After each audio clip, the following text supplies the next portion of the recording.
Tuesdays with Morrie, an old man, a young man, and life's greatest lesson. The second Tuesday, we talk about feeling sorry for yourself. I came back the next Tuesday, and for many Tuesdays that followed.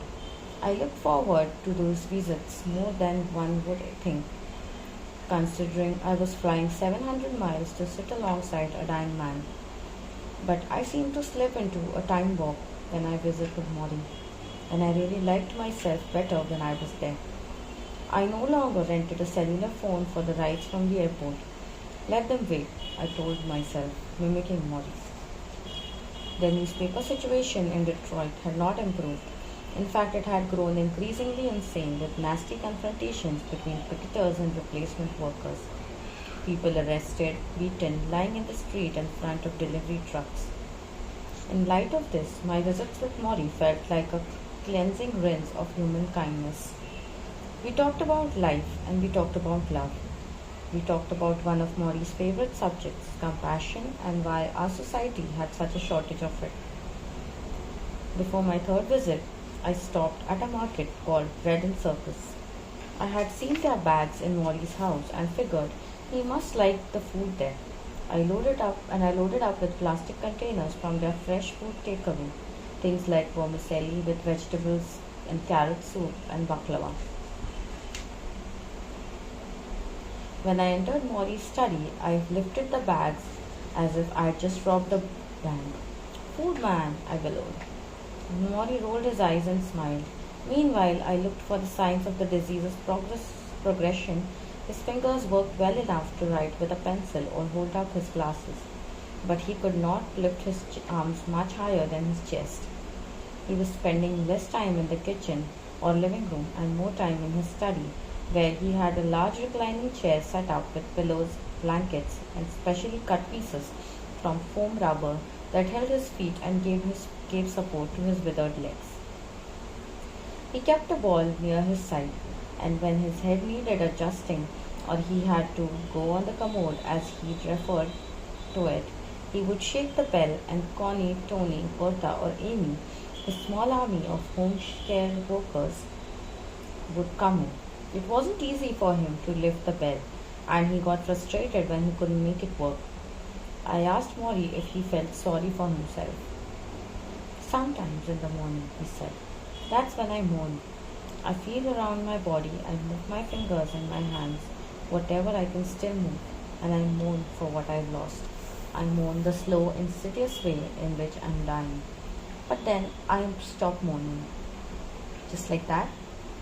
I give myself a good cry if I need it, but then I concentrate on all the good things still in my life, on the people who are coming to see me, on the stories I'm going to hear, on you if it's Tuesdays, because we're Tuesday people." I grinned. Tuesday people. "Mitch, I don't allow myself any more self-pity than that. A little each morning, a few tears, and that's all. I thought about all the people I knew who spent many of their waking hours feeling sorry for themselves. How useful it would be to put a daily limit on self-pity. Just a few tearful minutes, then on with the day. If Morrie could do it with such a horrible disease." "It's only horrible if you see it that way," Morrie said. "It's horrible to watch my body slowly wilt away to nothing, but it's also wonderful because of all the things I get to say goodbye to." He smiled. "Not everyone is so lucky." I studied him in his chair, unable to stand, to wash, to pull on his pants. Lucky? Did he really say lucky? During a break when Morrie had to use the bathroom, I leafed through the Boston newspaper that sat near his chair. There was a story about a small timber town where two teenage girls tortured and killed a 73-year-old man who had befriended them, then threw a party in his trailer home and showed off the corpse. There was another story about the upcoming trial of a straight man who killed a gay man after the latter had gone on TV talk show and said he had a crush on him.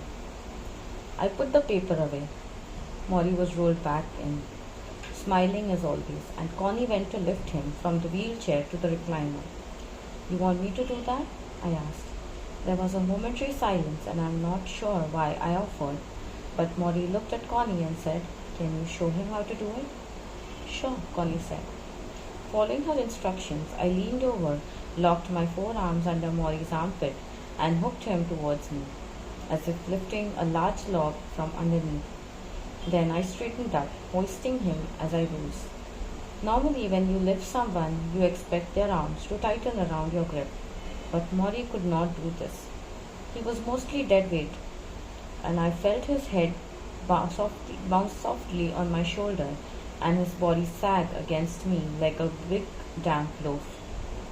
Oh, he softly groaned. I gotcha, I said.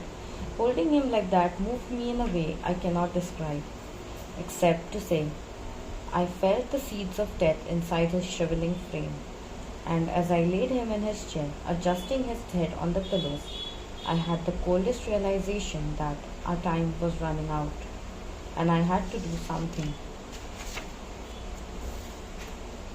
It's my junior year, 1978, when disco and Rocky movies are the cultural rage. We are in an unusual sociology class at Brandeis, something Morrie calls group process. Each week, we study the ways in which students in the group interact with one another, how they respond to anger, jealousy, attention. We are human lab rats. More often than not, someone ends up crying. I refer to it as a touchy-feely course. Morrie says I should be more open-minded.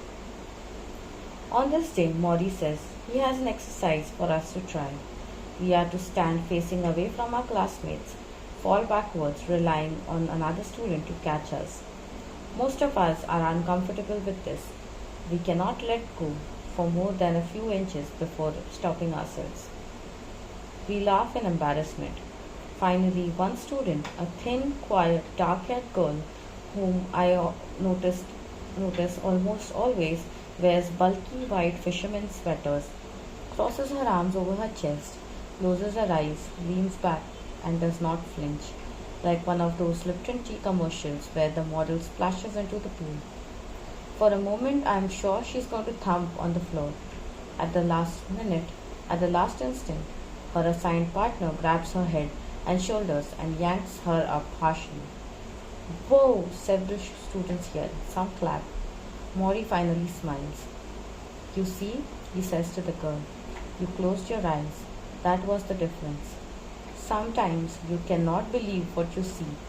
You have to believe what you feel.